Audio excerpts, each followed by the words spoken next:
Scientology could be called, well, you could call it a religion of religions. Like that, yeah.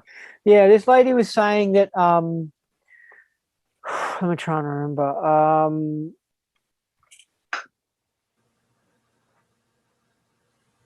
I can't quite remember, but basically she was saying that it was much better here. And then she said, but not now. He is more corrupted and he is more like communism now. And she goes, yeah, she's like, yeah, this all this equality crap, this is all communism crap. And she's like, communism's taking over here. And I was like, yeah, I know. I was like, yeah. And, but anyway, I mean, this made me realize how back then when they had more freedoms, it was so much nicer here in Australia and America and stuff. And it created like a whole generation of spoiled people. And then they started voting in all this government crap and they didn't realize they were getting tricked into communism. And then now communism is taking over the West. And now the West is going into communism. And places like where you're from, they don't trust the government. And they're like, the government's bullshit because they know how the government's full of these bureaucrat lying lawyers and stuff who just want to steal your shit. And she said, she goes, the number one thing I learned about communism was that like, not to trust what the government says and just this ability to like spot bullshit basically because she uses it now and she doesn't get tricked by things. But I actually, yeah, but I didn't ask her about COVID though. I wonder what she thought about COVID. But anyway, Okay, I have like a few friends living in Australia, and my best friend from childhood is living in Australia in Adelaide, and he told me that for him Australia is the best country in the world. He loves Australia. Yeah, it seems like it's still all right here, but I don't know.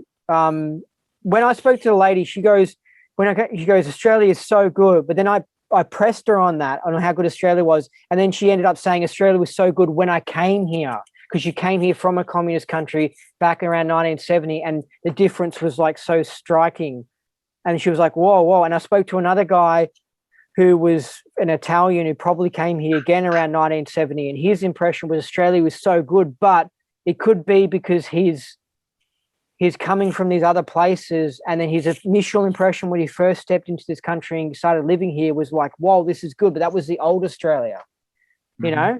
But anyway, I don't think it's any good here. I think it's actually quite terrible. I think it's quite communistic here. And we've got speeding cameras everywhere and a police state. And, but we didn't have that. And I think that we would like this cool, laid-back country, and we didn't have this strong vibe of freedom that America has. So we just let the government do whatever they wanted to do, and they just took over and went crazy. We will see what will happen, you know, whatever future brings. Yeah.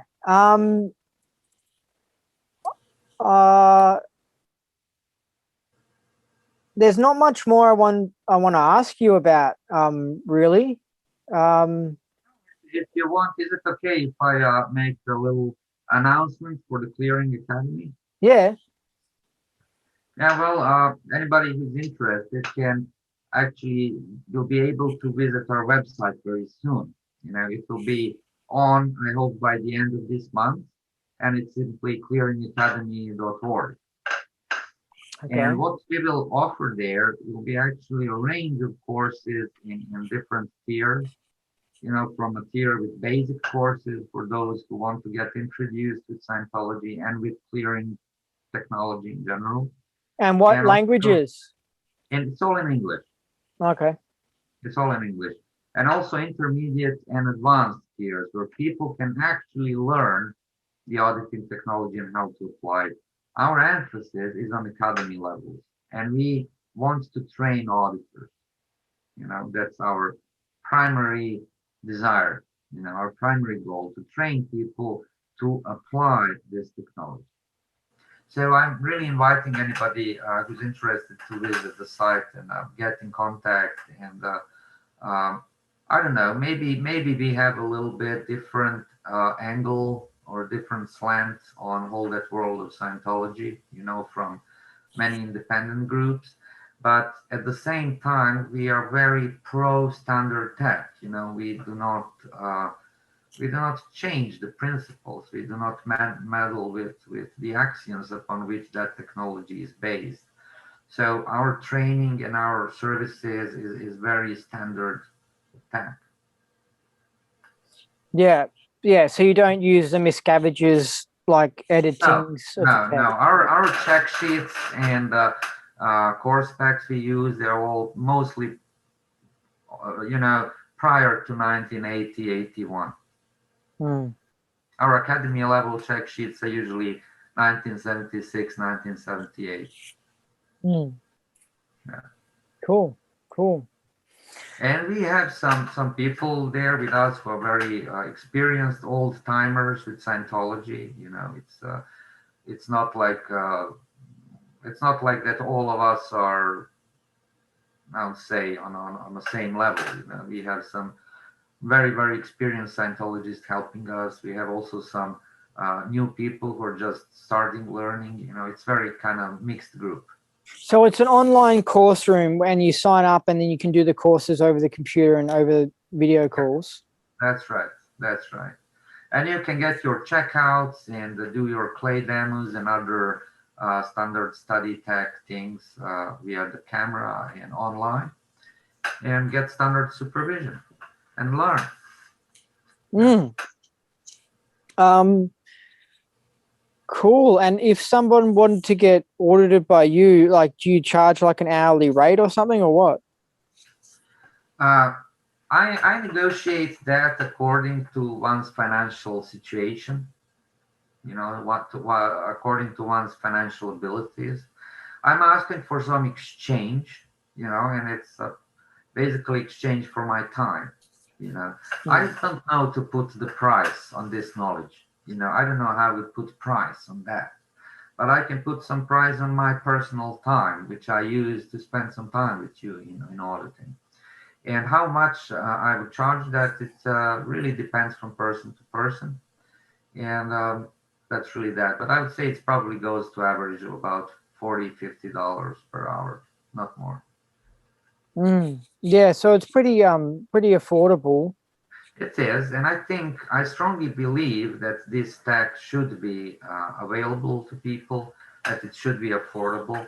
At the same time, some fair exchange must exist, but it shouldn't be an excuse for trying to grab money from people. It shouldn't be used that way, not at all. That's why our courses and auditing per hour is probably probably cheaper than others, and I hope that those others don't hate us for that. But it is not our intention to dump the prices. Our intention is to allow to people to get to learn this and to have some benefits from auditing, because we are living in a world where it is becoming increasingly difficult for people to earn money.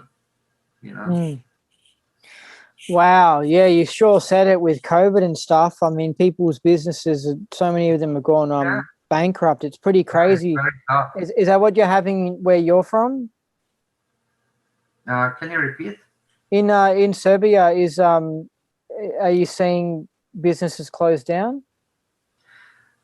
Well, yeah, people are having a big, very, very tough time now, especially those people who depend on services delivered in person, like restaurants, like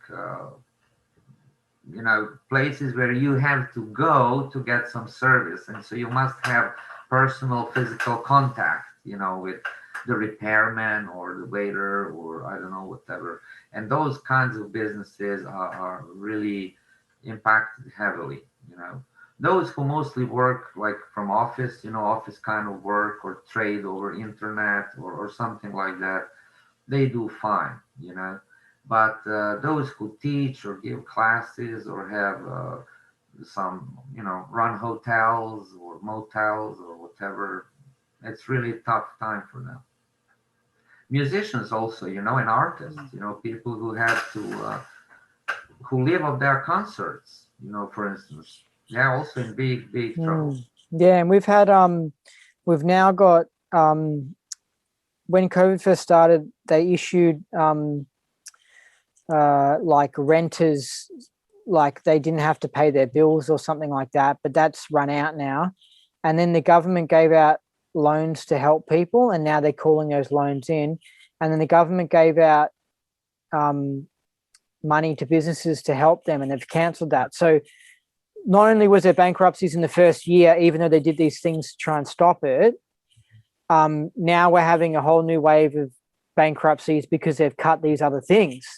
Mm-hmm. And so even though we're not fully opened up, we're at, I don't know, like stage 1 restrictions or something like that, but it's much better than being properly locked down. But even still, even though that we're sort of opened up, sort of COVID normal opened up, because of these other, anyway, these other thingos ending, people are getting bankrupted and stuff. And it was like, so I saw some stat that said like in February, the amount of people filing, or businesses or something filing for bankruptcy, was 3 or something. And then in April already, I think it's like 20. So it's like, it's interesting. It's going to be really interesting. And what about, have they banned any of the vaccines, and have they stopped doing any of the vaccines in your country? We have actually several vaccines available in Serbia, you know. And have they banned anything? Because just recently they banned the vaccine for people under the age of 50. They banned the AstraZeneca one in Australia for people under the age of 50. I think there is a restriction for youngsters, you know, people under age of 16, I think, cannot receive it. But we have also that controversial AstraZeneca here, but also Pfizer and that Chinese Sinopharm, and that's it, I think. Sinopharm and Russian, yeah, Sputnik 5 or Sputnik V, whatever it is. I don't know if it's Roman numeral. V is 5. V. Yeah, I don't know which one it is, but anyway, Sputnik, the Russian one. And they're all actually available, but the problem here is there are many people who are onto those conspiracy theory side about vaccines, and they don't want to take them. So I don't know. You know, some people took them, some people don't want to take them. Some even protest against taking them. You know, it's really hard. You know, this is times when some Scientology is good to apply. You know, because this is sort of a chaos, and one of the ways to deal with chaos is to try to find some stable data. You know, some stable data to try to evaluate the rest of happenings. The only danger in that is the fact that stable data may not be true. You know, so if one picks a stable data which is not true, then the whole evaluation of the situation will be wrong. So it should be very careful to try to pick up something which is true, and then to start looking from that perspective. But I don't have any advice on that, really. I suppose that each one of us must try to do it for ourselves. Yeah, because they were talking about the vaccine for the past year, saying it's gonna end the COVID thing, and then now they've released the vaccines, but they've released them so slowly that it's just dragged things out. And then now some of the vaccines have been banned for certain age groups, and that drags it out even more. Yeah.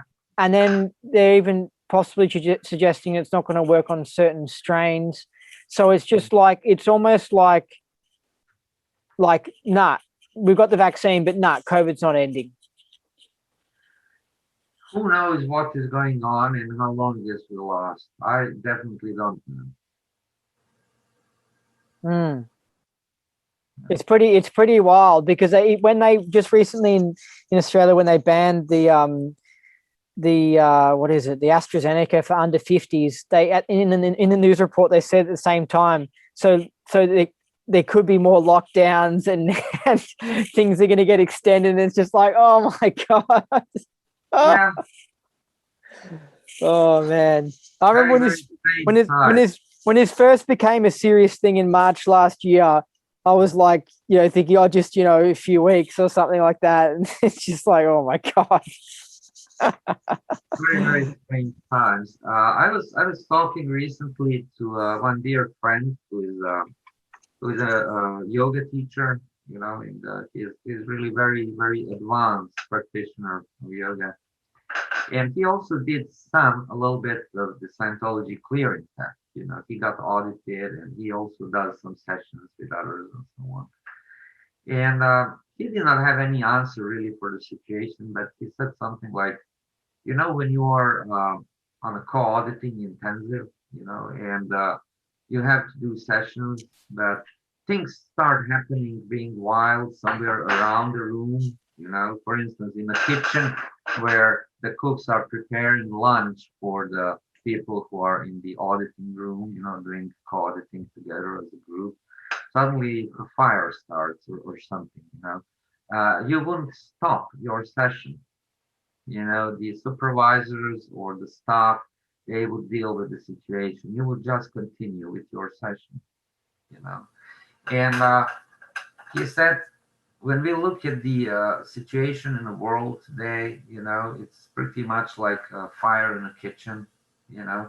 It doesn't mean that we should stop our own process, you know, that we should stop doing what we're doing, but just continue, you know, whatever form of spiritual practice or sadhana. That's really good.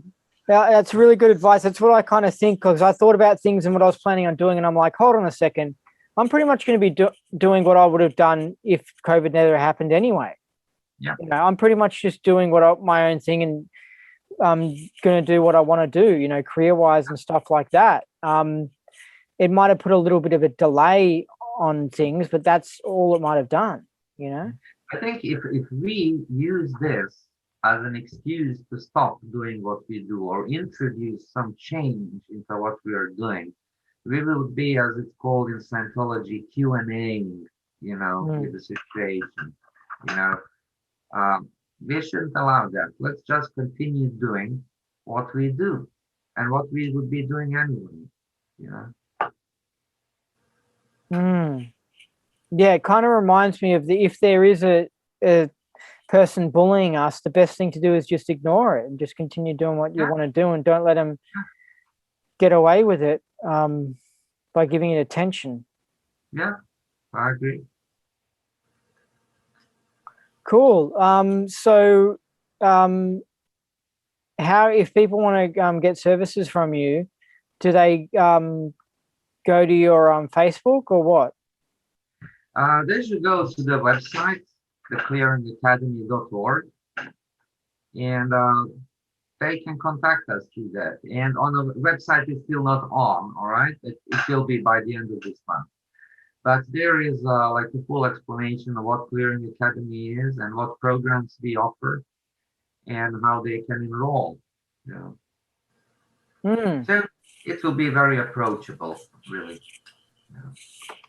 Good. I mean, we currently have some students and have some PCs and so on, but it's from before, so to speak, you know. So this website will hopefully bring some new people, you know. Yeah, cool. What's the website again? Clearingacademy.org. Okay, and do you have an email? Oh yeah, info@clearingacademy.org, and that email is functional. So yeah, if anybody want to get in touch, yeah, you can write to me at info@clearingacademy.org.